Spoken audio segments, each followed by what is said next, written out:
My Bellagio project was really an opportunity to write up about the work I had been doing to green affordable housing in this country. And so I took the month to really step back and take stock of what I had been working on in terms of this tremendous opportunity within the affordable housing sector to just rethink how we were delivering affordable housing in this country, and to take that sector from focusing more on what I would term green development into green development. The work that Enterprise Community Partners started, that I had the pleasure really of working on, was called Green Communities, and we were looking at how to make interventions in the low-income housing sector to incent and support developers who really already understood why this was important to them.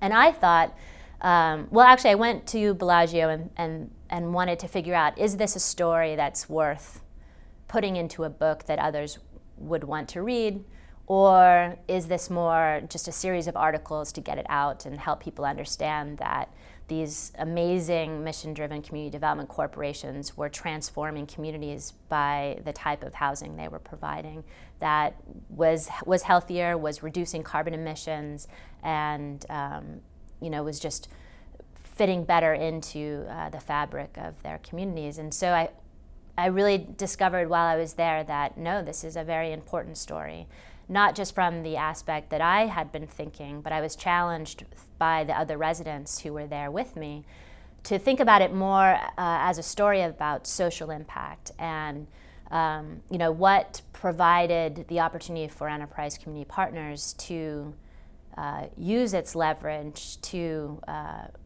make this pivot in the way that we were providing affordable housing in this country, as much as it was a story about the impact on real people.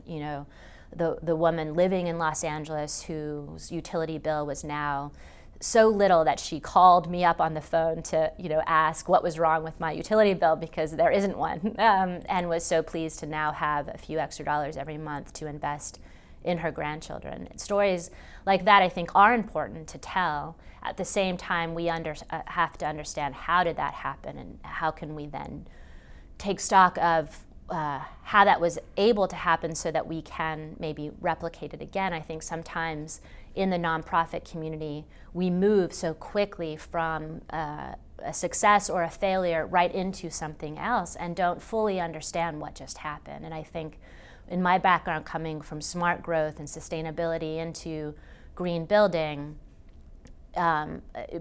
understanding where we came from, and now that we're entering into more of a conversation around resilience, well, what does green building bring into that movement?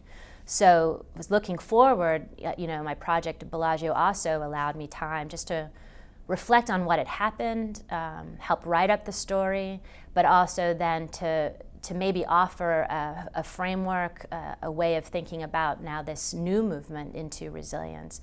And it's been incredibly transformative for me as a person, and I hope for the people now that I work with, in providing some insight into what happened and how and why it did, and why it was important, and how we can continue making that kind of change. It was really interesting to be able to have the time to reflect back on the timeline. I actually spent a couple days just putting in chronological order how did this happen. We sort of declared in 2004 that we were going to rethink the way we were providing affordable housing. And looking back, some of the early adopters who stepped forward first would be no surprise. Like San Francisco was one. Mayor Gavin Newsom at the time, couldn't do this fast enough. It just fit with his philosophy and what was happening in the city.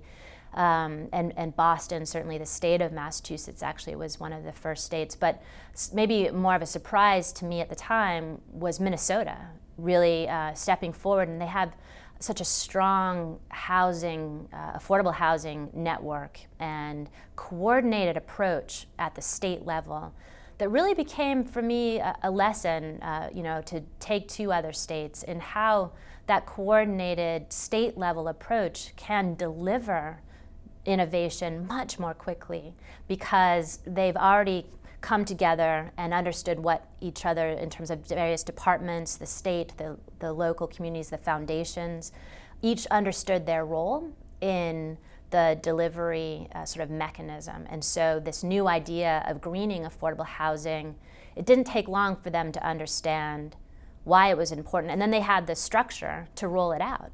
And so what we thought was going to be a 5-year slow pilot, do a couple developments at a time, within 2 years they said, all of our housing in the state of Minnesota that gets any type of public commitment is going to meet this criteria. And they didn't just pronounce it, but they had the infrastructure to support the developers. They had nonprofits who could provide training. And it was really just almost a well-oiled machine. And I think that was a big surprise. And I think the lesson for me too, more globally, as we look at sort of where green building is heading and the resilience conversation, is to see this continuum of who's going to be an early adopter and why. Some of them just want to be the leaders no matter what it is, and they will lead. And then there's going to be a large middle that wants to do something better than what they're doing. And they understand it's ultimately going to really help the most vulnerable populations, those living in poverty or below poverty. And they'll just need support to get there. And so if you have the early adopters where you can test a framework, kind of create a delivery mechanism, then you have templates and resources and lessons learned and a network they can plug into in the middle to adopt new ideas.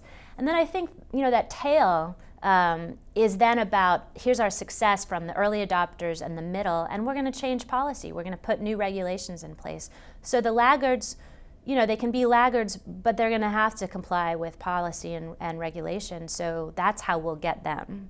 So it's enabling those who want to be on the front edge to do that and to lead and to help them. And then to take those lessons pretty quickly and provide templates and resources for that middle.